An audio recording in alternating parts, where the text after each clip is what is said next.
بسم الله الرحمن الرحيم نحمده ونصلي على رسوله الكريم. Nous continuons aujourd'hui avec la dernière partie sur le Khalif Hadad Osman radiallahu anhu. On avait vu la dernière fois Hadad Osman radiallahu anhu dans ce qui était Khalifa, il avait compilé le Coran avec les 7 variantes. Et parmi les choses qu'il avait aussi fait pendant son khalifa, pendant son règne, il avait mis en place le deuxième appel à la prière, le deuxième azan, le jour du Jumu'ah. Et en raison que à Madina, Munawwara, à cette époque-là, il y avait l'accroissement de la population. Et à l'époque du prophète sallallahu alayhi wa sallam, il n'y avait qu'un seul muazzin, et l'appel à la prière était lancé au moment où l'imam s'asseyait sur le mimbar. Donc Hadad Osman radiallahu anhu, il a mis en place le deuxième azan, le premier azan concernant la salat de Jumu'ah. Nous allons voir aujourd'hui la dernière partie, c'est-à-dire le décès de Hadad Osman radiallahu anhu. Mais avant cela, il y avait le trouble, cette fitna qui avait provoqué son décès. Donc Abdallah ibn Saba, il est connu sous le nom de Ibn al-Sawda, en référence à sa mère qui était noire, donc garçon de la noire, on va dire. Al-Sawda, c'est la noire. Donc il était le fils. Donc était connu sur Ibn al-Sawda par rapport à sa mère qui était noire. Et il appartenait à la communauté juive de Sana. Donc, lorsqu'il arriva à Madina, il a fait croire, donner ce sentiment qu'il voulait se convertir à l'islam. Donc, il parvint ensuite à susciter le trouble dans le cœur des Bédouins et des gens fraîchement convertis à l'islam, en tenant des propos tels que « Vous prétendez que Isa reviendra, mais que Mohammed ne reviendra pas, alors que Mohammed est donc plus en droit que Isa de revenir. » Donc il a commencé à faire son travail, à utiliser ces gens, à prendre ces gens comme des proies, parce que ces gens étaient, on va dire fraîchement, c'était des nouvelles personnes qui avaient embrassé l'islam. Il disait aussi que c'est en réalité à Ali que Mohammed sallallahu alayhi wa sallam a confié sa succession, et non pas à Hadad Osman. Il n'a pas agi de la sorte par amour et respect, mais plutôt pour provoquer des troubles au sein de la communauté musulmane. Ensuite, il se mit à dénigrer le Khalif Osman radiallahu anhu, ses gouverneurs et ses commandants, prétendant qu'il n'était parvenu au poste qu'il occupait que grâce aux liens de parenté qui les unissait au Khalif, et qui par ailleurs avait atteint un âge avancé. Donc il a commencé à faire son travail, il a commencé à créer le désordre parmi les Bédouins et les personnes qui étaient fraîchement converties. Et par sa grande intelligence, Ibn al-Sawda, il parvint à influencer aussi un certain nombre de personnes fraîchement converties à l'islam ou fâchées avec le Khalif. C'était par exemple le cas de Mohammed ibn Abi Huzaifa, qui n'avait pas apprécié le refus de Hadad Osman radiallahu anhu de répondre favorablement à sa demande d'accéder au poste de gouverneur ou de commandant. Et d'autres personnes aussi mécontentes à cause du refus du Khalif de leur accorder l'une ou l'autre demande. Donc il avait saisi ces ces occasions, ces opportunités pour créer de plus en plus le désordre. Ibn al-Sawda se rendit du Hijaz à Bassora, puis à Koufa, au Cham et en Égypte, pour y diffuser sa propagande à laquelle il avait donné de fausses apparences religieuses. Il entra en contact avec les contestataires, les causeurs de troubles, les perturbateurs de Bassora, de Koufa et d'ailleurs, avec lesquels il entretenait des correspondances et vers lesquels il dépêcha des émissaires. Après avoir réuni autour de lui un nombre suffisant de partisans, il s'enhardit au point d'accuser Abu Bakr, Omar et Ousmane radiallahu anhum d'avoir usurpé le droit de Ali au pouvoir en prétendant que le successeur légitime du prophète sallallahu alayhi wa sallam était Ali et qu'il détenait ce pouvoir d'Allah. Il parvint ainsi à convaincre les esprits que Ousmane avait ravi le pouvoir à Ali, le successeur désigné par le prophète sallallahu alayhi wa sallam. Donc il a commencé à causer vraiment des troubles, à mettre vraiment le désordre pour que ces personnes-là se manifestent.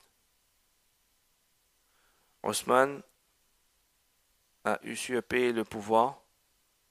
C'est Ali le successeur désigné par le prophète. Saisissez-vous donc de cette affaire et forcez le changement. Commencez par dénigrer vos gouverneurs car ils ont mal agi, commis des injustices et fait main basse sur les biens. Feignez d'ordonner le bien et de réprimer le mal, et vous attirez les gens à vous.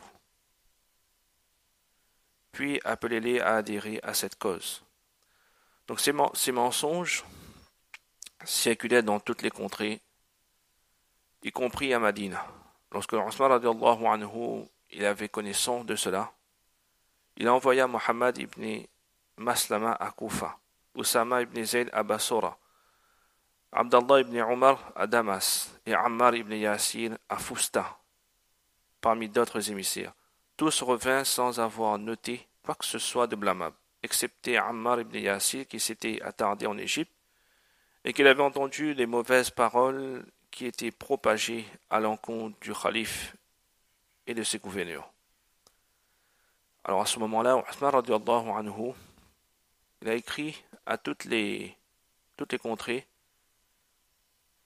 une lettre dans laquelle il convoqua ses gouverneurs et appela toute personne qui avait une plainte à adresser à l'encontre du calife ou à l'encontre de l'un de ses gouverneurs, donc à se présenter durant le pèlerinage de l'année 34 de l'Hégire.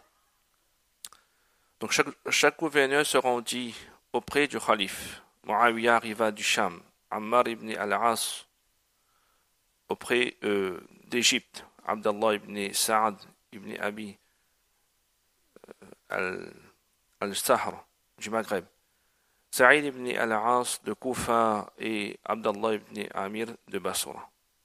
Ousmane les consulta tous au sujet de la discorde. Chacun des gouverneurs exprima son avis et certains conseillèrent d'être intransigeants avec les fauteurs de troubles. Mais Ousmane radiallahu anhu s'y refusa par crainte que quelqu'un soit victime d'injustice ou que cela nous ouvre davantage la voie au trouble.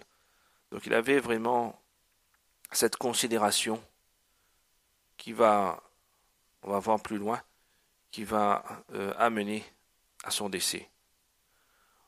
Ensuite, à l'issue du pèlerinage, les gouverneurs regagnèrent leurs provinces respectives et Muawiyah se rendit à Madina pour proposer à Ousmane radiallahu anhu de l'accompagner à Damas et d'y installer son siège du pouvoir car il était plus sûr et plus fidèle au calife. Ousmane radiallahu anhu n'accepta cependant pas cette proposition et répondit: Je ne vendrai le voisinage du messager d'Allah sallallahu alayhi wa sallam pour rien au monde, même si ma survie en dépendait. Donc il ne voulait pas fuir le problème, mais au contraire faire face à ce complot.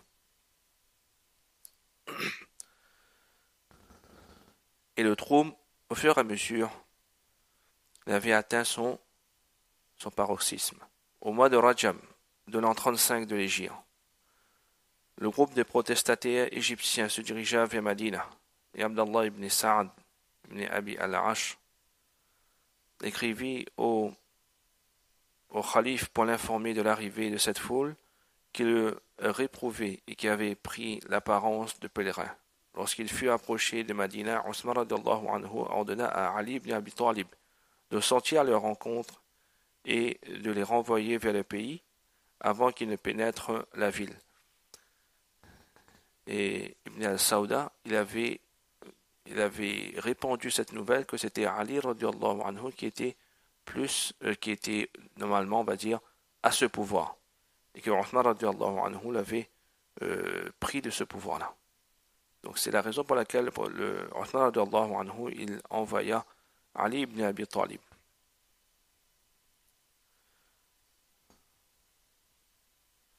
Ali ibn Abi Talib se précipita alors vers eux, alors qu'ils se trouvaient à Al-Juhfa. Ils éprouvaient à l'endroit de Ali une très grande estime et exagéraient même à son sujet. Ali radiallahu anhu, il enjoignit de retourner d'où ils venaient et les réprimanda, de sorte qu'ils adressèrent des reproches à leur propre personne et dire: est-ce que pour celui-là que vous combattez l'émir et augmentez contre lui? Donc Ali radiallahu anhu, il le demanda d'exposer vos motifs de plainte. Qu'est-ce que vous avez à reprocher à Osman radiallahu anhu? Après avoir entendu les arguments qu'ils invoquaient à ces personnes qui sont venues, il les réfuta en leur expliquant les raisons du calife, puis les renvoya vers leur pays. Ils sont retournés chez eux, accablés par la déception, et sans avoir atteint l'objectif qu'ils s'étaient donné, pour lequel ils nourrissaient tant d'espoir. Ali radiallahu anhu, quant à lui, revint auprès de Osman radiallahu anhu, l'informa de leur retour, et il lui fit des recommandations. Osman écouta avec la plus grande attention les conseils de Ali radiallahu anhum, et l'accueillit avec bienveillance et obéissance. Les Égyptiens, les gens de Koufa et ceux de Bassora échangèrent des fausses lettres, qui furent rédigées et attribuées à des compagnons en place à Madina. Ils prétendirent avoir reçu de Ali, Talha et Az-Zubayr des messages dans lesquels il les incitait à se révolter contre Osman. Il ne fait aucun doute qu'Ibn al-Sawda tenait un rôle de premier plan dans l'opération de falsification et d'incitation à la révolte contre le khalife. Au mois de Shawwal de l'an 35 de l'Hégire, alors qu'ils avaient préparé leur plan de manière minutieuse, les trois groupes de contestataires quittèrent leurs pays respectifs. Le groupe égyptien commandé par Al-Rafiki ibn Harb al-Hakki et accompagné d'Ibn al-Sawda, le groupe de Koufa avec à sa tête Ar ibn al-Assam et celui de Basra dirigé par Hakis ibn Zubayr al-Sa'di. Chaque groupe comportait entre 600 et 1000 personnes. Ils s'arrêtaient non loin de Madina, et quand les Médinois apprirent ce qui se tramait, ce qui était en train de se passer, ils s'opposèrent à ce qu'ils pénètrent de force dans la ville. Les habitants se concertèrent et le khalife, encore une fois encore, ordonna à Ali d'aller à leur rencontre. Face à la disposition des compagnons à protéger la ville, la peur envahit les cœurs de ces personnes qui étaient venues contre Had Osman radiallahu anhu. Une fois encore, ils rebroussèrent chemin, et Ali radiallahu anhu pensa, ainsi que les musulmans, que tout danger est écarté de Madina. Mais à ce moment-là, ces personnes-là sont revenues et ils ont encerclé la maison de Othman radiallahu anhu.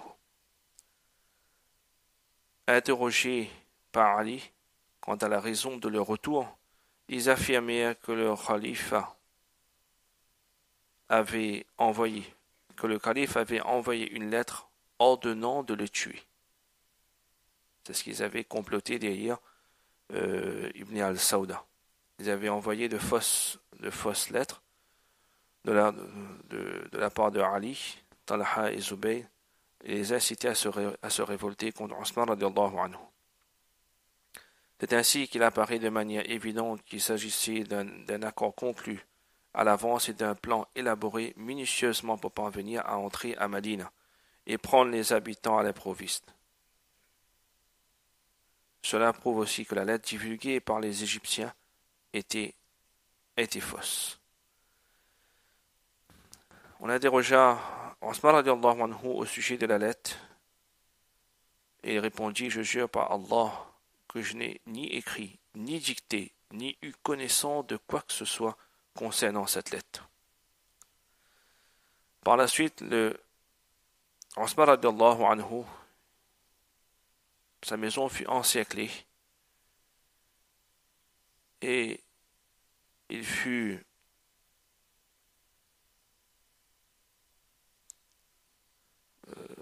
était obligé de force, il était obligé de rester chez lui de force. Et beaucoup de compagnons se mirent devant sa maison.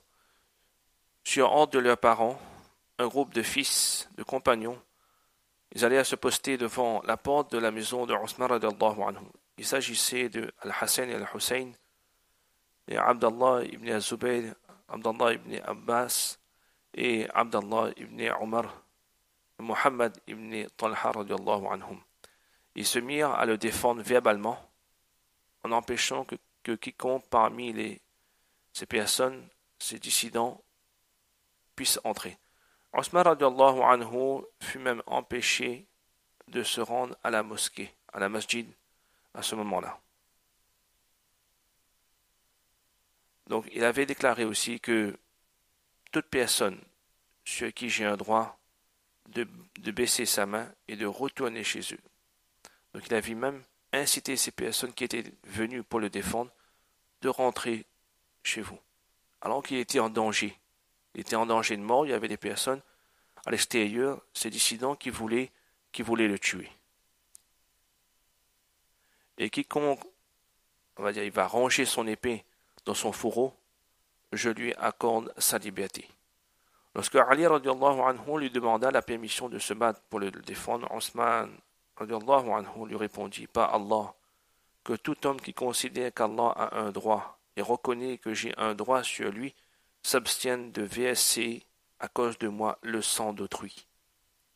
Ça a été le grand souci, le grand fikar de Ali radiallahu anhu, que personne, il préfère être dans une situation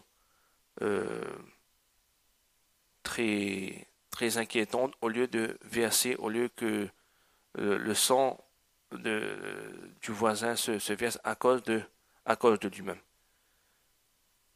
Donc Ali radiallahu anhu, il répéta alors sa demande et Othman radiallahu anhu lui répondit de manière similaire. Ensuite, Ali radiallahu anhu, il entra à la masjid et les gens lui demandaient de diriger la salat. Et il répondit: je ne dirigerai pas votre salat alors que l'imam Hadat Hussein radiallahu anhu est assiégé. Donc je prierai seul, répondit-il. Il pria seul puis rentra chez lui. La situation de Othman radiallahu anhu empira au point de l'étouffer et ses réserves d'eau s'épuisèrent, ce qui le poussa à demander aux musulmans de le secourir en lui apportant de l'eau. Ali radiallahu anhu enfourcha immédiatement sa monture et lui apporta lui-même des jarres pleines d'eau, qu'il ne parvint à lui transmettre qu'après avoir surmonté de lourdes peines et après avoir subi des propos injurieux des ignorants. Il s'en était pris à sa monture en l'effrayant. Les insurgés réclamait à que Ousmane radiallahu anhu, réclamait à deux Ousmane radiallahu anhu qu'il se retire du pouvoir pour le leur laisser. Mais il refusa, radiallahu anhu. Il refusa en se rappelant le conseil que lui avait adressé le messager d'Allah sallallahu alayhi wa sallam. C'est un hadith rapporté dans Tirmizi, d'après Aïcha radiallahu anha, selon lequel le prophète sallallahu alayhi wa sallam a dit: Ousmane, il se peut qu'Allah te vête d'un habit et qu'il exige de toi que tu l'enlèves, mais ne le fais pas. Il se peut qu'Allah subhanahu wa ta'ala, il te met un habit et que ces gens-là, il y a d'autres personnes qui souhaitent que tu l'enlèves cet habit-là, mais ne le fais pas. C'est-à-dire son pouvoir d'être, le fait d'être au khalifa en tant que gouverneur. À l'approche de la période du Hajj, du pèlerinage, Aïcha radiallahu anha, la mère des croyants, elle se rendit à Makkah. Le khalife demanda à Abdallah ibn Abbas, qui était posté devant sa porte en compagnie des fils des compagnons, de diriger le pèlerinage cette année-là, à la tête des musulmans. Il obéit donc à l'ordre de Ousmane radiallahu anhu et il se rendit à Makkatul Mukarramah. Après un siège de 22 jours, des nouvelles parvinrent à Madina, selon lesquelles une armée venue du Cham était arrivée à Wadi al-Qura.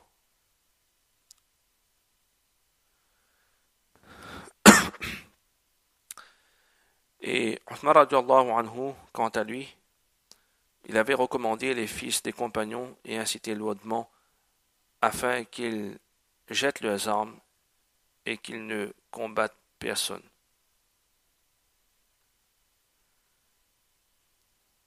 Et la nouvelle parvint jusqu'à Ali radiallahu anhu, qui se rendit furieux chez ses deux fils, Hadad Hassan et Hadad Hussein radiallahu anhuma.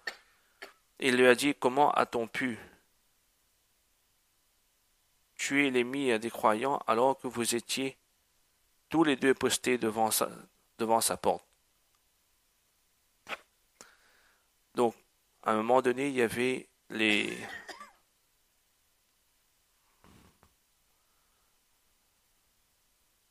insurgés. Alors, oui, les insurgés envahirent la demeure de Othman radiallahu anhu, qui était assis avec son Coran, le mushaf qu'on avait dit au début, qu'il avait gardé une en sa possession. Ils avaient pu entrer dans la maison et ils récitaient le Coran lorsqu'ils sont entrés. Al-Rafiqi ibn Harb al-Akki lui apporta un coup en se servant d'une arme blanche. Son épouse, Naïla, radiallahu anha, s'avança pour défendre son époux.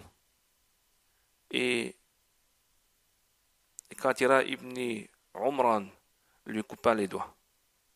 Ensuite, Saudan ibn Umran, Kinana ibn Bashir et Amr ibn al-Hukm le rouaient de coups jusqu'à le tuer.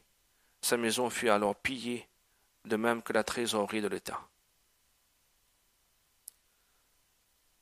Donc on arrive à la fin de ce récit.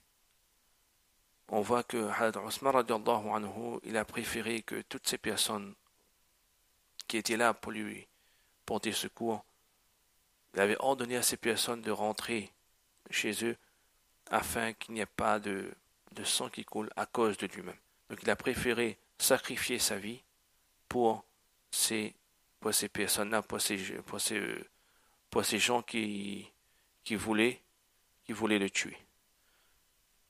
Donc là, en ce qui concerne la vie de Hadad Ousmane radiallahu anhu, Allah subhanahu wa ta'ala nous donne tous tawfiq de comprendre ces quelques paroles. Wa akhiru da'wana alhamdulillahi rabbil alamin. Subhanallah bihamdihi, subhanakallahumma wa bihamdika, wa nashhadu an la ilaha illa anta, nastaghfiruka.